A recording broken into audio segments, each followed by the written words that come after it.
अस्सलामु अलैकुम रहमतुल्लाहि वबरकातुहू। अल्हम्दुलिल्लाहि रब्बिल आलमीन वल आक़िबतु लिल मुत्तक़ीन वस्सलातु वस्सलामु अला सय्यिदिल अंबिया वल मुरसलीन। लाखों करोड़ों दुरूद सलाम नबी पाक सल्लल्लाहु अलैहि वसल्लम की ज़ात पे और आपकी आल पे। मोहतरम स्कॉलर्स, उम्मीद करता हूँ आप अल्लाह के फजल व करम से खैरोफियत के साथ होंगे। आज हमारा जो लेक्चर है उर्दू अदब 20वीं सदी में, उर्दू अदब 20वीं सदी में, ये आज हमने लेक्चर पढ़ना है। इन चीज़ों पे अगरचे हम पहले भी पढ़ चुके हैं, ठीक है। आज हमारा लेक्चर नंबर 2 है और इसमें हम आपको ख़ास तौर पर इस दौर के जो नामवर शोरा हैं, मुसन्निफ़ीन हैं, नामवर नसर निगार हैं, या ख़ास तौर पर लखनऊ की और दिल्ली की जो मुआशरत है उसके बारे में हम पता करेंगे। और इसमें बहुत सारी ऐसी चीज़ें हैं जो आपको पेपर में कई बार पूछी गई और पूछी जाने वाली हैं, लिहाजा इन चीज़ों को तवज्जो के साथ पढ़ने की ज़रूरत है।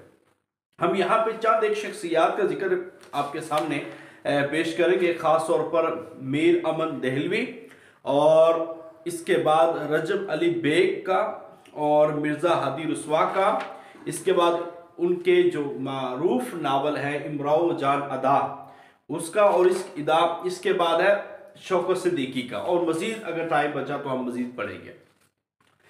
सबसे पहले यहाँ पे है मीर अमन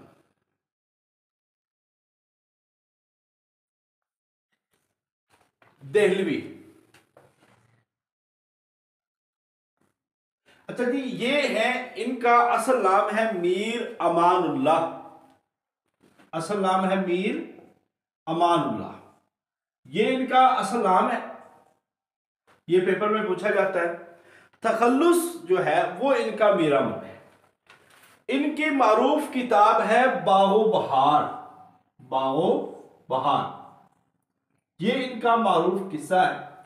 और ये जो मीर अमानुल्लाह है 1733 में पैदा हुए, 1812 में इनकी वफात हुई है। मुगल बादशाह जो मोहम्मद शाह के अहद हुकूमत में दिल्ली में आए और अब्दाली के अहमद शाह अब्दाली के जब हमले हुए दिल्ली पे, तो उस वक्त इनका घर भी उजड़ गया। और फिर यहां से 1761 में मीर अमानुल्लाह जो है वो दिल्ली से पटना अजीमाबाद वहां पे आए, और तकरीबन पटना में आप अजीमाबाद में आप 36 साल रहे, 36 साल आप वहां पे रहे। इसके बाद इसी दौरान में दिल्ली का एक बड़ा मारूफ कॉलेज फोर्ट विलियम कॉलेज ये भी बन चुका था। अब ये एक बड़ा मारूफ कॉलेज है जिसने दिल्ली के अंदर, अगरचे ये कोलकाता का है तो फोर्ट विलियम कॉलेज बन चुका था, और दिल्ली के अंदर जो है ना भी इसके असरात नुमाया नजर आ रहे थे।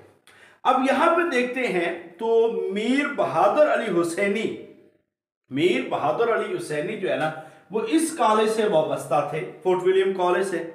उन्होंने शोबा हिंदुस्तानी जुबान के हवाले से उनके सरबराह थे, तो उसके जो सरबराह से जॉन गिलक्राइस्ट जो है उनसे तारुफ करवाया, और उन्हीं को कहकर आपने इनको यहाँ पे कॉलेज में मुलाजमत दिलवा दी। अब आपके जिम्मा था कि आपने एक सादा तर्जुमा करना है, किस्सा चहार दरवेश, इनका सादा तर्जुमा करने के लिए आपकी ड्यूटी मिली, और पहली मर्तबा आपने शुरू किया 1801 में।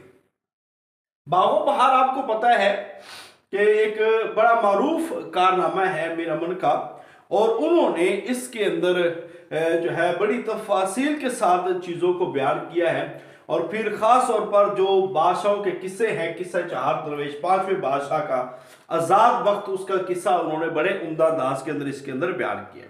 अब ये काम मुकम्मल हुआ है 1802 में, और इसी तरह 1802 में ये किस्सा चहार दरवेश जो है वो छप कर सामने आया है, तो वो नाम हुआ बागो बहार।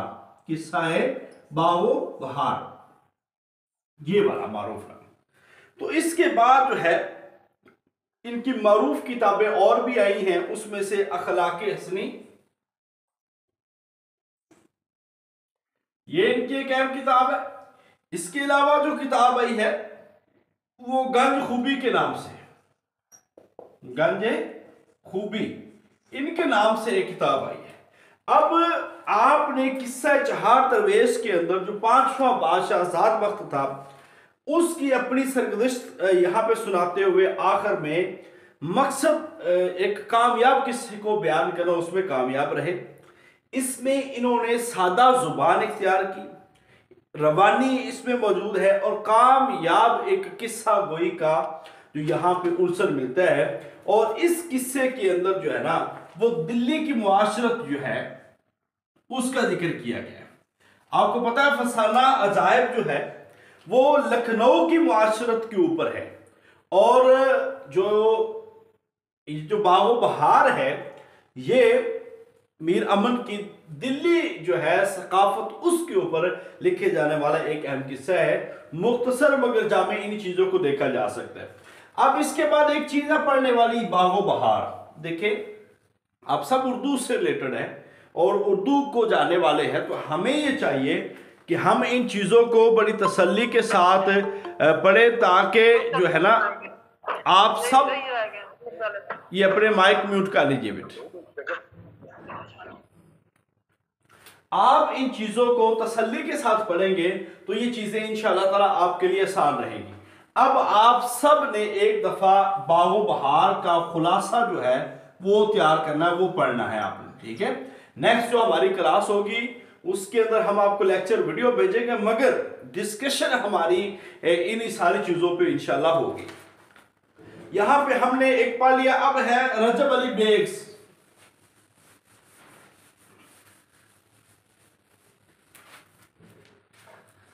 अच्छा, रजब अली बेग सरवर, अब इसको लोग सरवर पढ़ते हैं, मगर बाज जगहों पे बाज प्रोफेसर जो हैं उनके नजदीक ये लफ्ज बेसिकली सरूर है, ठीक है। रजब अली बेग सरूर। अब ये 1787 में पैदा हुए।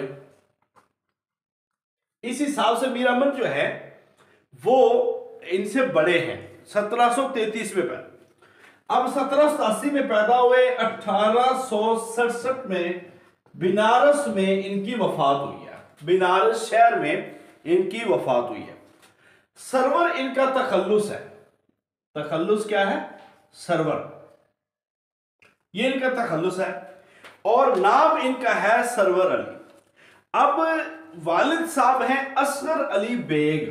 वालिद जो है असगर अली बेग इनके वालिद हैं।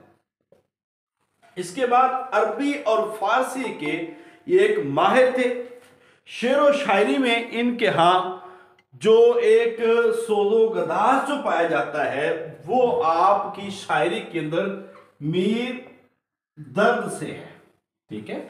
और इसके साथ साथ आपने जब शगीर्दी इख्तियार की तो उस वक्त आगा नवाज़िश हुसैनी की शगीर्दी इख्तियार की। आगा नवाज़िश हुसैनी उनकी शगीर्दी इख्तियार की। और इसके साथ साथ इनके गालिब के साथ, मिर्जा असदुल्ला खां गालिब के साथ भी दोस्ताना मरासम थे। दोस्ताना मरासम थे किसके साथ? मिर्जा असदुल्ला खां गालिब के साथ। अब इसके बाद आप देखते हैं तो इनकी सबसे बड़ी जो मारूफ एक मसनवी है, किताब है गुलजार सरवर। गुलजार सरवर। अब इसके साथ फसानाए अजायब, इस फसानाए अजायब की वजह से रजब अली बेग जो है ना वो उन्होंने कमाल मार्फत हासिल की है। फसानाए अजायब ये अगरचे उन्होंने अपने जिलावतनी के दौर में ये किताब लिखी है, मगर ये एक बड़ी मारूफ किताब है और इस पे गालिब ने तकरीज भी लिखी है। 1924 के अंदर 1924 24 में आपको जो लखनऊ के नवाब ने जलावतन कर दिया और फिर आप गाजियुद्दीन कानपुर गए, गाजियुद्दीन के पास कानपुर गए और फिर नसीरुद्दीन ने आपको वापस बुलाया जलावतनी के बाद और फिर यहां पे आपको 50 रुपए महाना मुलाजमत पे रख लिया गया, 50 रुपए महाना मुलाजमत पे। इसके बाद जो है 1857 में फिर जाके जब हंगामे फूटे और बहुत ज्यादा वहां पे बेसहारा हुए और फिर आप महाराजा के पास बनारस चले गए और बनारस में गुलजार सरवर और शबरस्तान सरवर 2 किताबें लिखी जो कि आपकी इंशा परदाजी पे बड़ी अहम किताबें समझी जाती हैं। तो अब इनकी सबसे ज्यादा जो मारूफ किताब है वो ये वाली है, उसके बाद है गुलजार सरवर। ठीक है, तो फसाना अजायब जो है मीर अमन के जवाब में इन्होंने लिखी थी। मीर अमन इनके जवाब में जो लिखी गई किताब है जिसके अंदर हुस्न इश्क एक आम इंसान की तरह तिरिस्माती जो फिजा है, मफौकुल फितरत जो बातें हैं वो इसके अंदर बड़े दिलचस्प अंदाज के अंदर इन्होंने बयान की हैं। और फसाना अजायब की जुबान भी बड़ी सादा नहीं है। ठीक है, इसमें भी बड़ी मुश्किल इबारतें भी मौजूद हैं, मगर ये बुनियादी तौर पर एक लखनवी तहजीब की अक्कासी करती है। लखनऊ की लखनवी तहजीब की अक्कासी करती है। आपको बताया कि दिल्ली की जो जुबान उसको जो करने वाली है वो है मीर अमन के जो बाहो बहार है उसके अंदर, और रजब अली बेग की किताब जो फसाना है अजायब उसके अंदर जो है लखनऊ की तहजीब की अक्कासी की गई है। तो मैं मुख्तसर मगर जामे चीजें आपको बता रहा हूं और इंशाअल्लाह ताला ये चीजें आपको याद भी रहेगी और इसमें से सवाल भी पेपर में आ सकते हैं। अब यहाँ पे एक खुलासा आपने जो तैयार करना है वो 2 खुलासे यहाँ पे है, वो मैं 1 बाय 1 जिम्मे लगाऊंगा। एक गुलजार सरवर पर और एक फसाना अजायब पे हमने खुलासा एक तैयार करना है। तो उसमें से थोड़ा थोड़ा तारुफ जो है मुसन्निफ का अपना तारुफ भी होना चाहिए। जब आप सुनते हैं, 1-2 दफा पढ़ते हैं, अपने सब्जेक्ट को पढ़ते हैं तो फिर चीजें जो है ना वो आसान हो जाती है। तीसरे बड़े मारूफ उनका नावल है और बड़ा मारूफ उनका काम है और यहाँ पे भी आप देखते हैं तो लखनऊ के अंदर पैदा होने वाली एक शख्सियत है 1858 में मिर्जा हादी रुस्वा। ये वो शख्सियत है जिन्होंने एक कामयाब और जबरदस्त जो है नावल वो लिख के जो है माशरत के अंदर जो एक जान डाल दी है। तो ये लखनऊ की एक माशरत पे इन्होंने एक तवाइफ की जिंदगी जो है उस पे एक नजर डाली है और उस नावल को हम कहते हैं इमराओ जान दा। ये है जी नाम और इस पे एक बड़ा काम किया। तो मिर्जा हादी रुस्वा, मिर्जा मोहम्मद हादी इनका असल नाम है, मिर्जा मोहम्मद हादी ये इनका असल नाम है और रुस्वा जो है वो कलमी नाम है। आपने लखनऊ में अपना आगाज किया और अबाओ अजदाद आपके ईरानी नस्ल से थे, फिर दिल्ली आए, फिर फैजाबाद आए। वालिद का नाम था मोहम्मद तकी इनके वालिद का नाम था जो कि फौज में मुलाजमत करते थे और 16 साल की उम्र में वालदा और वालिद इनके वफात पा गए मिर्जा हादी रुस्वा के। अब खाला और रिश्तेदार मामू ने फिर इनकी परवरिश की, मगर मिर्जा हादी जो है वो वहां से उकता गए और आप जो है अपने वालिद के एक दोस्त के पास चले गए। जाती मेहनत की आपने, कोशिश की और फिर पढ़ाई की तरफ आपने भरपूर तवज्जो की और इंतहाई पढ़े लिखे ये जो नावल निगार हैं मिर्जा हादी रुस्वा। अब 1876 में इन्होंने इंजीनियरिंग की, 1887 में बीए किया दिल्ली कॉलेज से और फिर पीएचडी की एजाजी डिग्री भी आपको अमेरिका से दी गई। 1888 में रेड क्रिश्चियन कॉलेज से अरबी और फारसी की डिग्री हासिल की, बहुत सारी अंग्रेजी कुतुब के तराजम किए, फिर बाकायदा तौर पर उस्मानिया यूनिवर्सिटी में आप मुलाजमत करते रहे। साइंसी जहन के मालिक थे मिर्ज़ा हादी रसवा, साइंसी जहन के मालिक थे और रियाजी, मौसीकी, कीमिया, फिजिक्स और सोना बनाने में भी इन्होंने वक्त लगाया। तो साइंस के खर्चे पूरे करने के लिए बेसिकली वो नावल लिखते थे, यानी कि ये बेसिकली एक साइंसदान है, ठीक है। इनके बारे में बड़ी ये चीजें हैं कि बेसिकली ये एक साइंसदान है, मगर अपनी साइंस के लिए जो आप तजर्बात करते थे, उन तजर्बात के ऊपर जो खर्च आते थे उसके लिए आप क्या पार्ट टाइम क्या करते थे, नावल लिखते थे। अब इनकी शोहरत जो है वो साइंस की बजाय वो अपने इनके नावल जो है ना वो वजह शोहरत बने, और ऐसी शोहरत दवाम हासिल की कि वो नावल आज भी पूरी दुनिया के अंदर मारूफ है। तो मिर्ज़ा हादी जो है फिर अपने इन नावलों की वजह से एक आला दर्जे के नावल निगार और पहला बाकायदा नावल निगार कहा जाता है, पहला बाकायदा नावल निगार कहा जाता है मिर्ज़ा हादी रसवा को, ठीक है। इसके बाद आपके मुख्तलिफ नावल आए, जैसा कि अफशाए राज आया, अख्तरी बेगम, जात शरीफ, शरीफ ज़ादा और इमराओ जान अदा, जिसको सबसे ज्यादा कबूल अवाम दवाम हासिल हुई वो ये वाला नावल था, ठीक है। अब बेसिकली इमराओ जान अदा जो है ये एक तवाइफ की जो दिलचस्प एक जिंदगी का हाल है उसके बारे में बताया गया है, जो कि लखनऊ की मुआशरत जो है उससे झलकती है। और इससे पहले पंडित रतननाथ जो सरशार जो है और शरर के नावलों का भी मौजू जो है लखनऊ मुआशरत थी, और इन्होंने आकर जो है उसको मुकम्मल किया है। पंडित रतननाथ के बारे में भी आपने पढ़ा है। अब तवाइफ और कोठे को जो एक मरकजी हैसियत हासिल है इस नावल के अंदर, और यहाँ पे आमदो रफ्त कोठे के मौजू को बनाया गया है, एक मौजू बनाया गया है, और हादी ने वहां पे औरत की जो जात है उसको एक बेबस और काबिल रहम जो है एक जात वहां पे तस्वर किया है, और इस तरह देखा गया है कि ये जो औरत है ये हमदर्दी चाहती है, ये हमदर्दी चाहती है।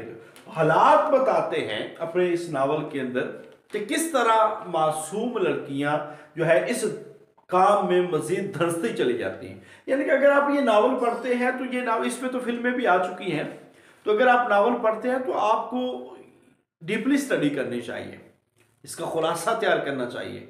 फिर आपको एक एक चीज, एक नावल, एक अफसाना, एक ड्रामा और एक कोई आप जो है किसी की सवाने ये वाली, और कोई एक रिपोर्टाज या एक सफरनामा, ये आपके लिए बहुत ज़रूरी है कि आप जब तक तैयारी कर रहे हैं कम से कम एक एक बंदे की एक एक चीज़ को ना आप उसको सारा पढ़ें, आपकी नज़र से गुजरे, ठीक है। नावल, ड्रामे, अफसाने, ये जो है ना सफ़रनामे कम से कम एक एक ज़रूर होना चाहिए। उसकी वजह ये है कि जब आप लोग वहाँ पर इंटरव्यू देते हैं तो कम से कम ये ज़रूर पूछा जाता है कि आप आपने कोई अफसाना पढ़ा है, कोई नावल निगार पढ़ा है या किसी नावल निगार के बारे में पढ़ा है। तो ये वो सवालात होते हैं जो आपको इंटरव्यू के अंदर होने वाले होते हैं। सो हमें ये चाहिए कि वो वक्त बहुत बाद में, मगर अभी से हमारी तैयारी इस लेवल की हो कि कम से कम हमें उसके बड़े बड़े किरदारों का पता, उसके अंदर हुआ क्या था। बहुत सारे लोग देखे गए ऐसा करते हैं कि उनसे इंटरव्यू में सवाल होता है, वो कहता है जी पढ़ा है। अब हमने पढ़ा क्या होता है, इमराओ जान अदा, ये किसका है जी, मिर्ज़ा हादी रसवा, क्या है नावल है, उसके अंदर क्या बयान हुआ है, आगे कुछ भी नहीं बात कर पाते। उसकी वजह क्या है कि उन्होंने पढ़ा ही नहीं होता, ये सिर्फ मारूफ चीज़ें पढ़ते हैं।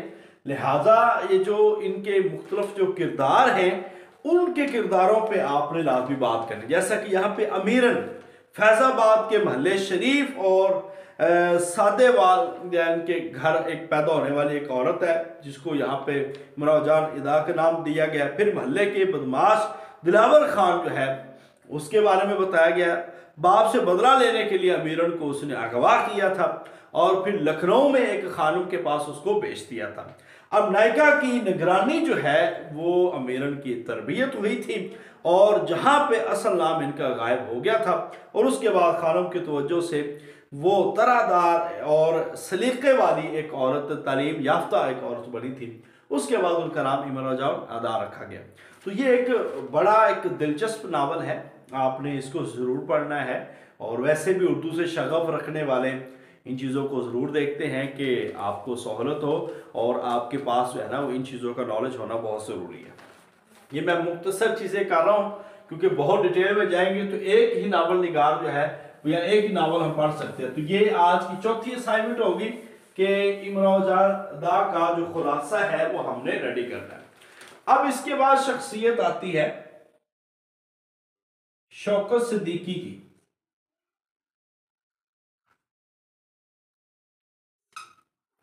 शौकत सिद्दीकी डॉक्टर सुहेल बुखारी के मुताबिक 1923 में, यानी कि जो उन्होंने किताब में लिखा है 1923 में पैदा हुए और डॉक्टर सुहेल बुखारी के मुताबिक उर्दू नावल के तीसरे दौर से इनका ताल्लुक है।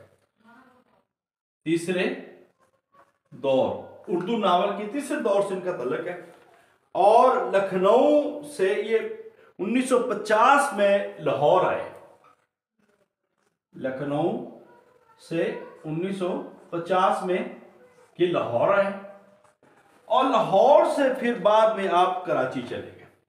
इब्तिदा से ही आपका अदब की तरफ रुझान था, अदब की तरफ इब्तिदा से ही आपका रुझान था।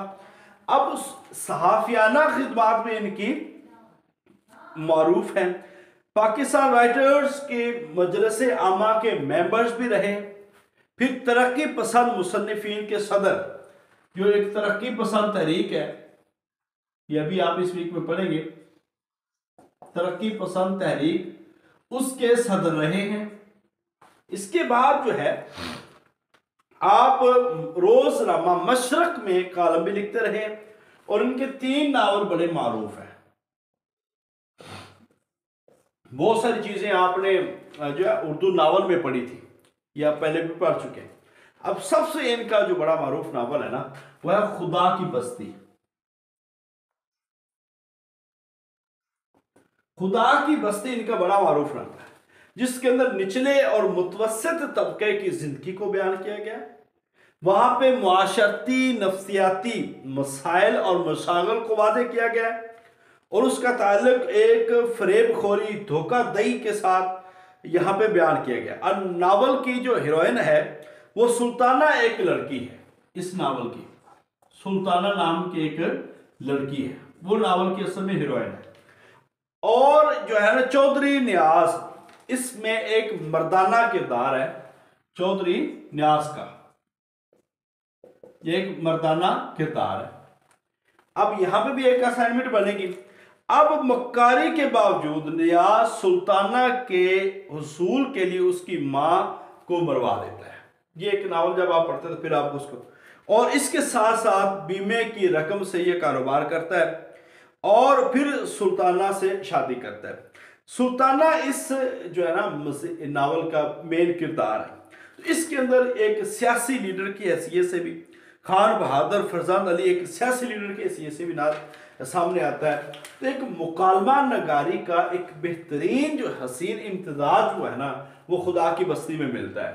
मुख्तलिफ किरदारों को बयान किया और लोगों के धोखाधड़ी फ्रेब मक्कारी के साथ लोगों की दौलत को हथियाने का जो मामला है वो जस्टिस शौकत सिद्दीकी ने खुदा की बस्ती के अंदर जो है ना वो जिक्र किया गया। तो इसके अंदर भी बहुत ज़्यादा चीज़ें जो है वो पढ़ने वाली सीखने वाली हैं। लिहाजा इस नावल को मैंने सिर्फ आपको उसके हिंट दे रहा हूँ, बाकी बहुत ज़्यादा तफासिल में हम नहीं जा रहे। वैसे मैं आपको ये शेयर करूँगा तो आप लोगों ने ये असाइनमेंट्स ज़रूर तैयार करनी, एक एक सबको मैं इंशाल्लाह ताला असाइनमेंट दूंगा। इसके बाद आता है जी जिक्र, वो है बड़ी मारूफ शख्सियत खातून अफसाना निगार है और उनका नाम है हाजरा सरूर की बहन खदीजा मस्तूर। खदीजा मस्तूर ये है जी हाजरा मसरूर की छोटी बहन। 1927 में पैदा हुई, 1927 में पैदा हुई और 1982 में इनकी वफात हुई। अच्छा यहां पे आप देखिए ये लखनऊ में बरेली शहर है, भारत में बरेली शहर, वहां पे पैदा हुई। और इनका खानदान है यूसुफ जई खानदान, यूसुफ जई खान है, यूसुफ जई खानदान में।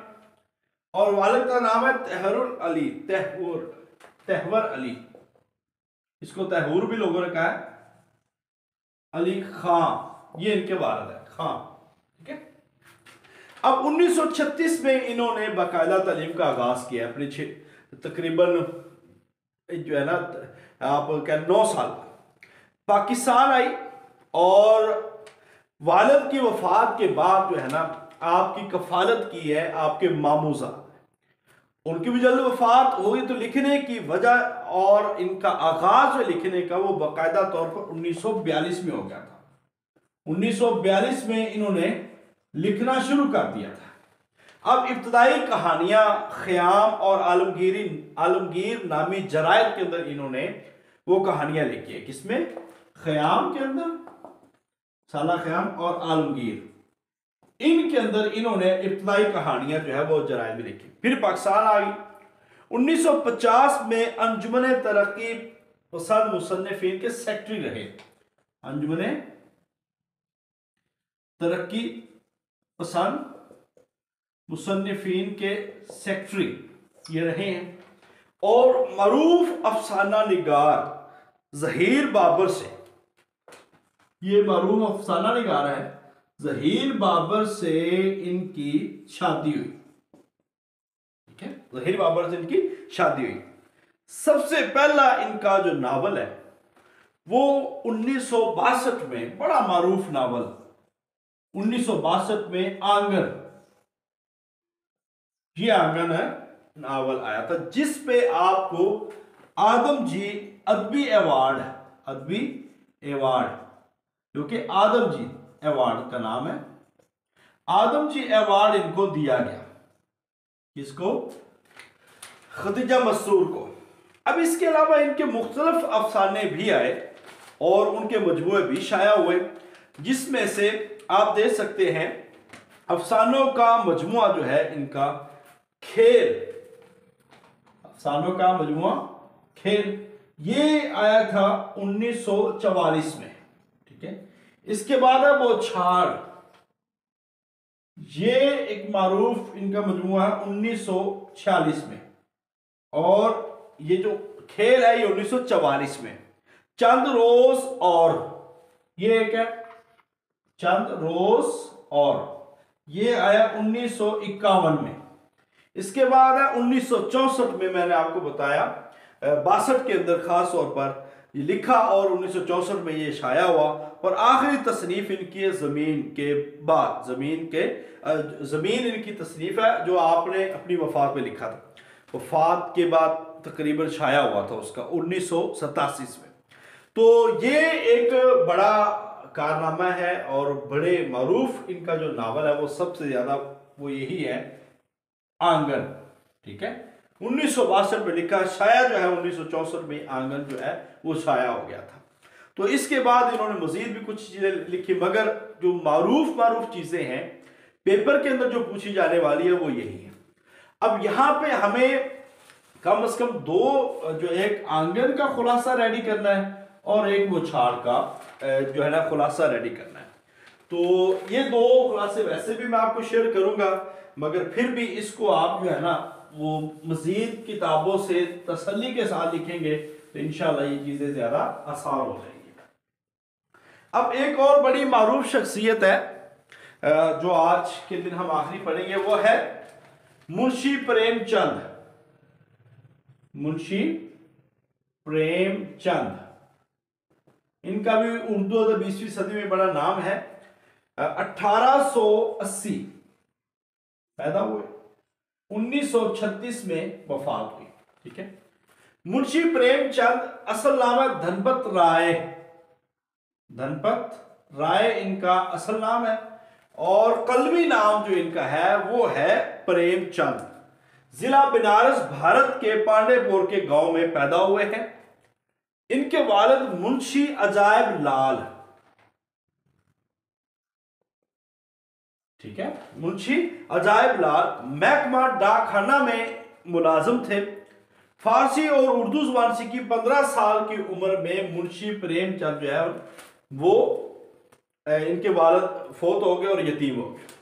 प्राइमरी स्कूल के बाद जो है वो आपने तालीम हासिल की और प्राइवेट बीए किया और डायरेक्टर इंस्पेक्टर ऑफ स्कूल हो गया।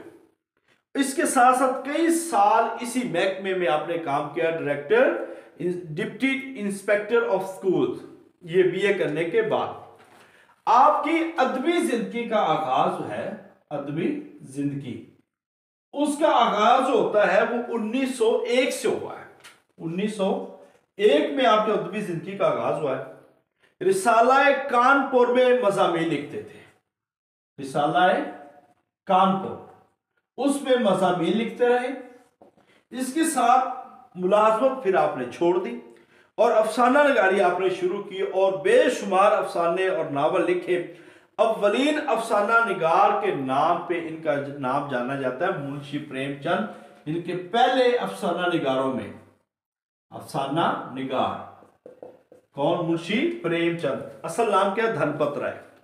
अब अफसाने की फनी हैसियत पे आपने ज्यादा जोर दिया है और देहाती माहौल को भी जिक्र किया है, देहाती जिंदगी नजर आती है उसमें।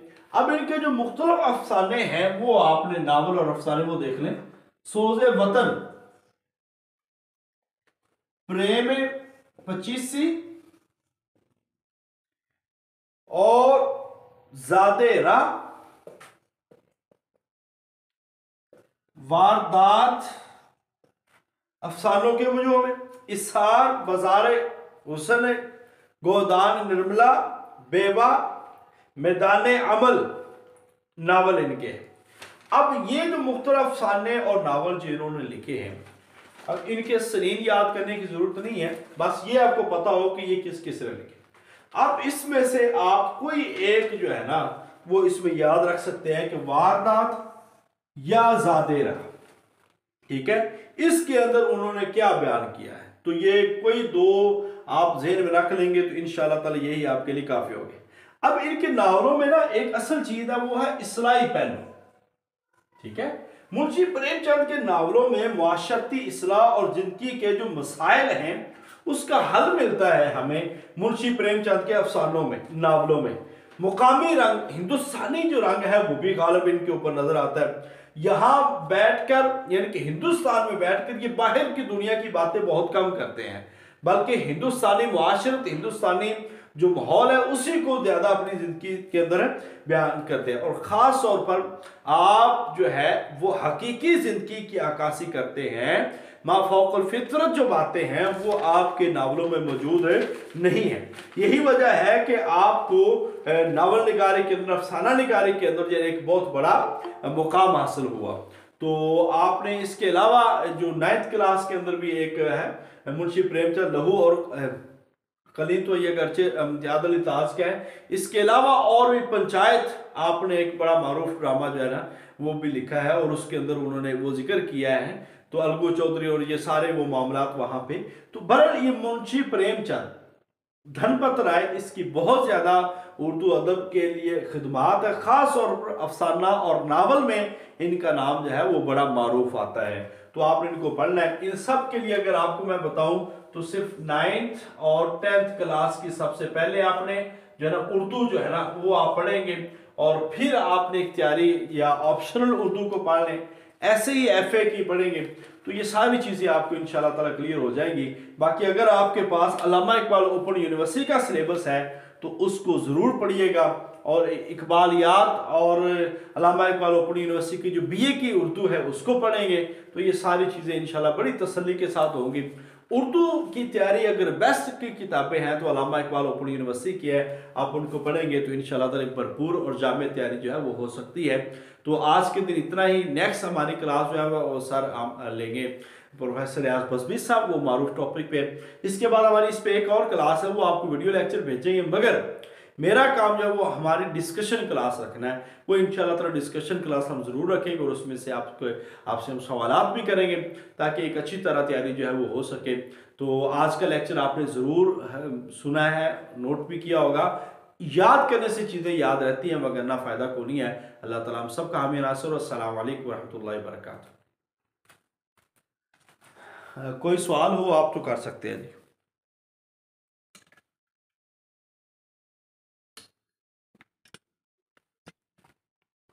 अस्सलाम वालेकुम सर जी।